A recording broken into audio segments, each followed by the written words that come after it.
है ना, दोस्ती एक बार होती है, प्यार एक बार होता है, शादी भी एक बार होती है. ये म्हणजे नक्की आहे पिक्चर का? बघून डोक्याला शॉर्ट झाला की एकदम. Hello one money music Vijay, welcome to Bollywood प्रेमी. दोस्तो, मराठी पिक्चर लग्नाचा शॉट रिलीज झाला आहे आणि आमच्याबरोबर आहे आमचा मराठी माणूस समृद्ध. जेव्हा जेव्हा मराठी पिक्चर रिलीज होतो तेव्हा तेव्हा आमच्या बरोबर येतो आमचा मराठी माणूस. स्वागत आहे ऑन बॉलिवूड प्रेमी. वेलकम टू बॉलिवूड प्रेमी मराठी माणूस. Thank you sir. थँक्यू. लग्नाचा शॉट काय, स्टारकास्ट काय, नाव काय? सर अभिजित आमकर आणि प्रियदर्शनी इंदुलकर दोघांची जोडी आहे. आता कहाणी मी काय बघता- पिक्चर कसा आहे, काय काय वाटतंय बाबा? बघा, मी एवढंच बोललो की पिक्चरची जी कहाणी आहे ना ती ॲक्च्युली बघायला तर खूप प्रेडिक्टेबल आहे. ॲक्च्युली जास्तच प्रेडिक्टेबल आहे बिकॉज लग्नाच्या दोघांचं अवतीभरती फिरते. लग्नाच्या एकदम अवतीभरती फिरतात. ते दोघं जण एका स्वतःच्या लग्नाच्या एकदम पळून जातात. मग ते लोक एकत्र भेटतात. ते एकत्र भेटता त्यांची नोकझोक होते. नोकझोक नंतर प्रेम होतं. प्रेमानंतर काय होतं हे तुम्हाला तर माहितीच आहे. लग्न होतं. प्रेमानंतर लग्न होतं आणि है ना, दोस्ती एक बार होती है, प्यार एक बार होता है, शादी भी एक बार होती है. Yes yes yes. आणि लग्नाचा शॉट बी एकी बारी होत आहे. हां येस. तो ह्याच्यानंतरचा होतो तो लग्नाचा शॉट. आता हा लग्नाचा शॉट आहे का डोक्याला शॉट आहे आता रिव्ह्यू म्हणजे पिक्चर बघून डोक्याला शॉट झाला की एकदम बरोबर निघालायस बाहेर, ते मला ते पूर्ण तुम्ही एंड पर्यंत रिव्ह्यू बघा. त्याच्यासाठी बोललो. येस, आखिर तक सुनना रिव्ह्यू. Yes sir. आता मी एवढंच बोलेल की हा जो चित्रपट आहे ना, असं बोलू शकतो it's a very well good film. असं बोलू व्हेरी वेल Good film. Good film. या बिकॉज म्हणजे चांगला पिक्चर बनवण्याचा प्रयत्न केला. पण कसं आहे, मी व्हेरी गुड का बोललो माहिती आहे का, बिकॉज ब्लॉक म्हणजे एक सुपरहिट झाला असता. फक्त एवढंच की फर्स्ट हाफमध्ये ना एक अनयुजलेसच बोलू शकतो की 2 गाणे मध्येच टाकले युजलेस. Yes, useless. म्हणजे असं बोलू शकतो लग्नाचा शॉटचा टायटल ट्रॅक भले ऐकायला चांगला वाटतो पण थिएटरमध्ये ते बीट बरोबर वाजली नाही. तो एंडला वाच. हां, तो स्टार्टिंगला दाखवला पण ते एकदम अचानक आला आहे. तो एकदम अचानक फ्रेममध्ये आला.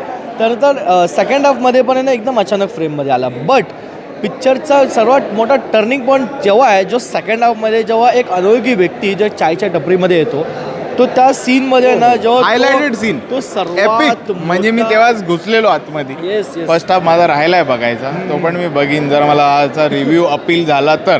पण तो जो सीन होता सुपर हायलाइटेड, म्हणजे तो रीलवर एवढा चालणार आहे तो सीन. म्हणजे त्यांनी एकदम रियालिटी आयडेंटिफिकेशन दिलं आहे की आजचं काय चालू आहे. एक्झॅक्टली. आताच्या पोरांना मुली का नाही मिळत, त्या सर्वात मोठा फॅक्टर आहे की मुलं सुरुवात लहानापासून ते मोठ्यापर्यंत म्हातारापर्यंत ना स्ट्रगल करतात, पण त्यांना साधी मुली भेटत नाही.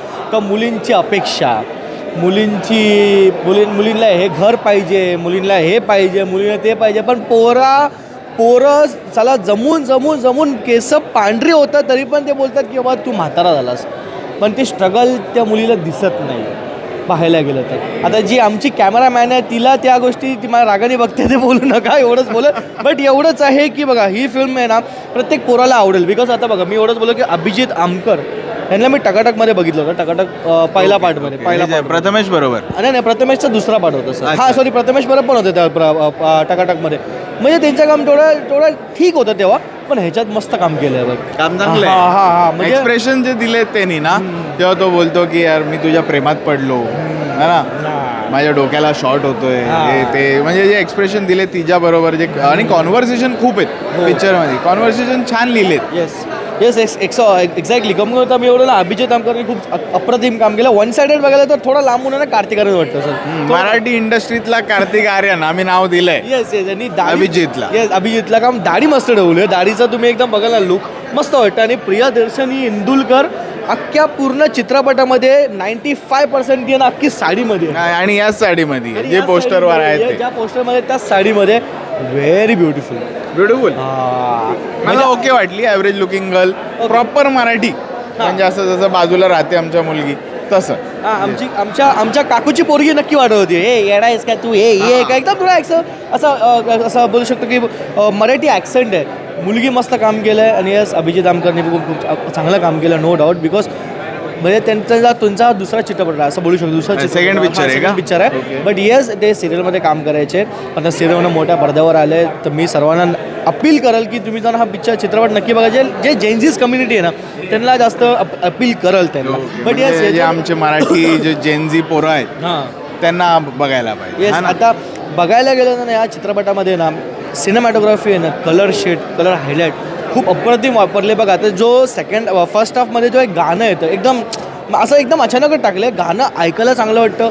फ्रेमिंग खूप जबरदस्त केली आहे. फक्त एवढंच की ना मध्ये गाणं आणलेलं काय ते सिच्युएशन आणली असते ना तर काय ती वेगळी मजा आली असती. पण ठीक आहे, मी असं बोलेल चालेल, इग्नोर करू ओके. काय काय पोस्टर पण बघितले थोडे, मला असं करण जोहर टाईप फील आला.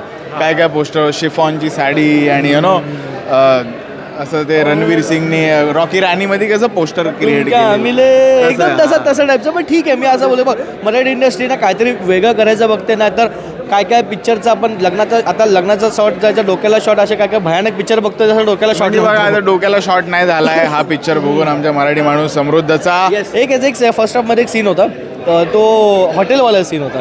जे घड्याळ विकून आहे ना ते लोक हॉटेलमध्ये जेवायला जातात. मग ती प्रिया इंदुलकर बोलते की बाबा काय बोलते ह्याचे पैसे द्यायचे ना, मग ते पळून निघतात. पण तो जो एक अण्णा होता ना, अण्णा तो अक्षरशः धोतीचा अक्षरशः अंडरवेअर परत दिसत तर धावत पळत होता. तो एक नंबर सीन होता. बट यस, ह्याच्यात चांगला क्रेडिट द्यायला डायरेक्टरला. डायलॉग दिला का, लुंगी उठा पुंगी बजा? नाही ना, पुंगी वाजवली, अक्षरशः पुंगी वाजवली सर. पण तो काय सीन आहे ते ऑडियन्सला बघू. मी तर बोला अक्षय गोरेने डायरेक्ट केलं. डेब्युटन आहे ऑलमोस्ट. डेब्यू डायरेक्टर आहे. सगळे डेब्यू डायरेक्टर, म्हणजे जे प्रोड्युसर्स आहे, डिरेक्टर्स आहे, रायटर आहे, सर्व डेब्यू डायरेक्टर सगळे डेब्यू केले सर्वांनी. म्हणजे मी तर बोलेन ना, पहिल्या याच्या अटेम्प्टमध्ये चांगला काम केलं. ओके, चलो congratulation to the makers. Picture आवडला आमच्या मराठी माणूस समृद्धला. आणि जेव्हा आमच्या मराठी माणूस समृद्धला आवडतो तेव्हा जेवढे मराठी दर्शक बघतायत त्यांना हा पिक्चर आवडतो. थँक्यू. येस, म्हणजे तुम्ही जाऊन याचा तिकीट घेऊ शकता, बघू शकता. एकदा तरी पहा, मी तर बोलेन. सेकंड हाफ मी बघितलाय थोडासा. रिव्ह्यू ऐकून मला असं वाटतं की मी पूर्ण पिक्चर एकदा परत बघावा. म्हणजे खरंच अपील आहे या फिल्ममध्ये. आणि बाकी गाणी वाणी जे पण आहे ते थोडंफार जे आम्ही बोललोय ते थोडं एडिट झालं असतं तर जरा अजून शॉर्ट झाला असता. पिक्चर सेकंड हाफमध्ये पण एक गाणं येतं, एवढी काही गरज नव्हती. पण ॲक्च्युअली फिल्मचा ड्युरेशन 2 hours 4 minutes ची फिल्म आहे सर. छोटी आहे फिल्म, पण सेकंड हाफ थोडं असं वाटतं की थोडी 2 hours 55 पर्यंत करू शकले असते. म्हणजे रेटिंग काय आउट ऑफ 5 लग्नाचा शॉट? आता अक्षय गोरेनी हा जेव्हापासून जेवढा डायरेक्ट केला, जेवढी त्यांचं आडनाव गोरे आहे तेवढी फिल्म मी तेवढी गोरी आहे. आणि या अक्षय गोरेच्या फिल्मसाठी मी 3.5 out of 5 3.5 ची रेटिंग दिली आमच्या मराठी माणूस समृद्धनी. जाऊन पहा हा पिक्चर, त्यानंतर आम्हाला सांगा कमेंट्समध्ये पिक्चर कसा वाटला आणि रिव्ह्यू कसा वाटला ते पण नक्की सांगा. थँक्यू.